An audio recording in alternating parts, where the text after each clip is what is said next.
My name is Sarah Wildman, and with the Pulitzer Center, I went to Jerusalem to look at the future of the city and where it fits into the peace process.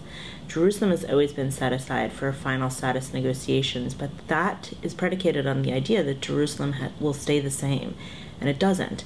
Jerusalem is constantly changing. Its neighborhoods are changing, its flanks are changing, and what I looked at were a couple of flashpoints. What are the things that can undermine peace through the city of Jerusalem itself? One are these flashpoint neighborhoods, East Jerusalem neighborhoods that were annexed by Israel after 1967, that are primarily Palestinian and will return to Palestine if there's a two-state solution with two capitals in Jerusalem. Not every Jew or not every Israeli believes that's a good idea.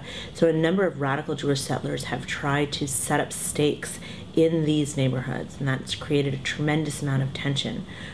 One neighborhood is called Sheik Jarrah, and that neighborhood has been fought over since 2008-2009, when a number of radical Jewish settlers realized that this neighborhood had once been Jewish before 48, and there's a quirk in Israeli law that allows Jews to sue for land that had been Jewish land before 48, and so therefore help evict Palestinian families who have been there since the early 1950s.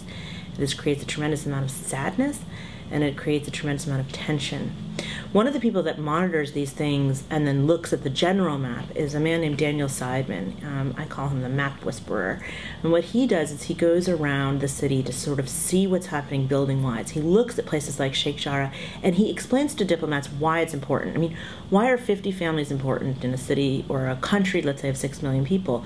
What does it mean? He calls these the tectonic plates of the conflict, right? He says that this is where the Jewish, Arab, and Christian worlds meet, and that this is what will create the next conflict, and this is what will undermine a two-state solution. He also looks at how building at the edge of the city could undermine the possibility of two contiguous states alongside each other.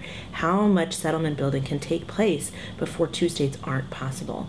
The other thing he alerted me to, and I went around with a bunch of archaeologists to look at, are a number of areas where history itself becomes the point of conflict. Jerusalem, of course, is the eternal city. It's the city of gold. It's the city of the ages.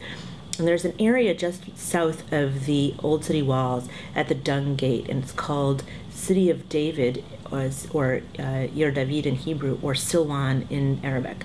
And that area is a modern Palestinian village, but it is also where some archaeologists argue King David himself walked.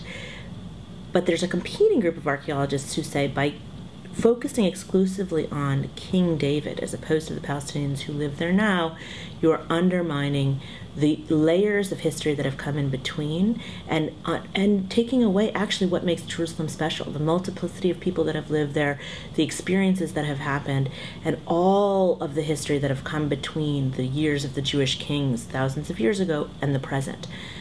And this has become, again, a point of conflict, using history to claim the future. So these were a couple of the stories I looked at in Jerusalem, trying to understand what will happen to the city in the future and what makes the city itself a potential obstacle to peace.